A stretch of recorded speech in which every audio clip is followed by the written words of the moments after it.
À 2 pas du plus haut sommet d'Europe, Chamonix était le lieu idéal pour récompenser la réussite et l'implication des femmes de l'économie de la région Rhône-Alpes. À travers les 8 trophées remis lors de la cérémonie, Thierry Sylvestre tient à encourager de nouvelles femmes à devenir les leaders du monde économique de demain. Les femmes ne sont pas prêtes à se mettre en lumière et donc il faut convaincre ces chefs d'entreprise, ces cadres dirigeants des services, d'accepter de se mettre en lumière, à la fois pour elles-mêmes, et puis pour nous, c'est aussi de montrer aux jeunes générations qu'on peut ambitionner de créer son entreprise, de se lancer, de racheter une entreprise, de faire une carrière et de mener à la fois une vie professionnelle et une vie personnelle. Toutes deux lauréates, Catherine Grandjean et Delphine Roux, sont aujourd'hui fières de leur parcours. Un trophée entre les mains, elles apprécient d'autant plus le travail qu'elles ont accompli jusque-là. Moi, je pense qu'il y a eu à un moment donné un déclic où je me suis autorisée à faire les choses. Et c'est vrai que je pense que à partir de ce moment-là, c'est le mot et le verbe, c'est oser. Tout à l'heure, les candidates ont dit qu'en faisant le dossier de candidature, on se rendait compte de ce qu'on avait accompli. Et c'est vraiment ce que j'ai réalisé en remplissant le dossier, de me dire qu'effectivement, j'avais réussi à mettre en œuvre plein de choses. Et avec le recul, où 3 ans en avant, on m'aurait demandé si j'allais le faire, j'aurais sans doute douté. Également récompensées, Catherine Chavrier et Gaëlle Sève étaient très émues à l'issue de la cérémonie.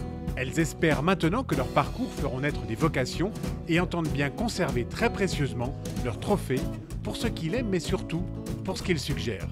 Je suis aujourd'hui directrice de l'international. J'aime bien dire l'international et non pas l'export parce que ça intègre aussi la stratégie. Je pense que c'est une belle reconnaissance parce qu'on est peu nombreuses encore, mais il faut inciter les jeunes à venir. C'est un formidable métier. C'est un beau métier où vous découvrez toutes les cultures et de nombreux pays. C'est un métier de diplomatie. Je suis vraiment heureuse que les femmes soient reconnues dans ce segment de l'économie. Ce trophée, il aura une place toute choisie dans mon bureau parce que je le trouve magnifique, très design, très pur, simple et humble. Et les femmes dans les affaires, nous sommes souvent très humbles, malgré une force de travail décuplée. Donc voilà, dans mon bureau, tout simplement, et je l'aurai sous les yeux tous les jours et je me souviendrai effectivement de cette soirée et surtout des portraits de femmes que j'ai rencontrées qui me donnent encore plus d'élan pour continuer. À travers leur réussite professionnelle, lauréates comme nominées ont véritablement impressionné les nombreux observateurs présents lors de la cérémonie. Un auditoire composé de femmes très actives, mais aussi d'hommes éblouis.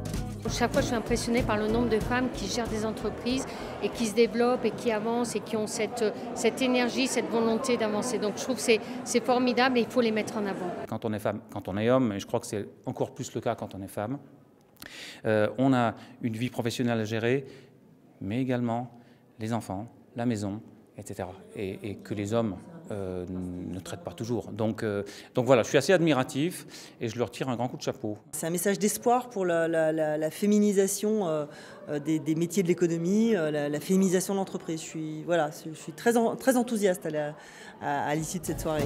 Prochaine étape pour les 8 femmes récompensées, le trophée des territoires. Cette fois-ci, l'événement se déroulera au Sénat et mettra à l'honneur l'ensemble des personnalités déjà primées à l'échelle régionale.